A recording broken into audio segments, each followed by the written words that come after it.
ROMC has really been pushing spell crit items recently, from Witch of Calamity card to the upcoming Camorra Card rate up. So in this video, we're going to have a deep dive about spell crit, what it is, how it works, and if it's actually worth building around. So first, what is spell crit? Spell crit, as the name suggests, allows your magic skills to deal additional damage whenever it procs. It only applies to skills that count as magic damage, with a few exceptions like Sorcerer's Venom Swamp. Now, this is different from the critical strike that physical classes use. Physical crits are affected by crit resistance and crit damage reduction, while spell crit isn't. There's currently no direct counter or reduction against it. How to get spell crit? On the SEA server, there are currently 4 main ways to get spell crit. First, the Wheel of Fortune headgear, commonly called KOI. Second, the accessory called Exorcism Sachet. Third, the Witch of Calamity card, which goes into your accessory slot. And lastly, the Camorra Card for weapons, which will be available for raid up on October 10th.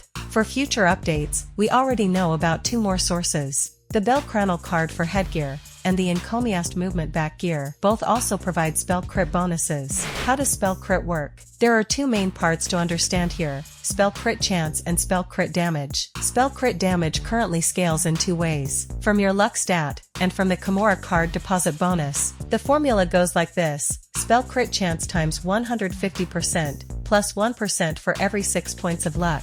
Here are a few key notes: spell crit sources only stack their chance, not their damage formula. So for example, if you equip 2 Witch of Calamity cards, that's 10% plus 10%, giving you a total of 20% spell crit chance. Spell crit acts a lot like final damage in practice. It's independent of other multipliers and ignores most damage reductions. So if your normal hit is 100k, a spell crit hit will land for around 150k, regardless of enemy defense. Is spell crit worth it? Now we reach the main question: is spell crit worth investing in? The short answer is yes. But the better question to ask is, since ROMC keeps releasing limited spell crit sources, is it really worth collecting them all? To help answer that, I built a simple spell crit calculator. I won't dive too deep into the math here, but based on my tests using my own stats against Ponape Legend 3F MVP, the Witch of Calamity card performed around 5% better than the Moonlight Tendrillion card. Meanwhile, the Camorra card's damage output was almost the same as the Hydra card.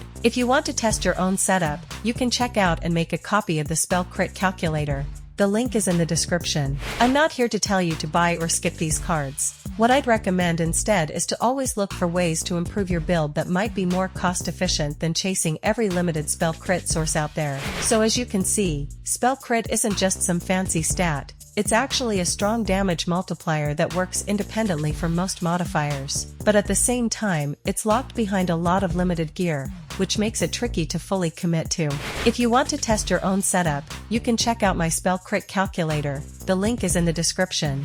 Special thanks to Nep, at Nepflan, for helping me with the formula. And if you found this video helpful, consider subscribing so you won't miss more breakdowns like this one.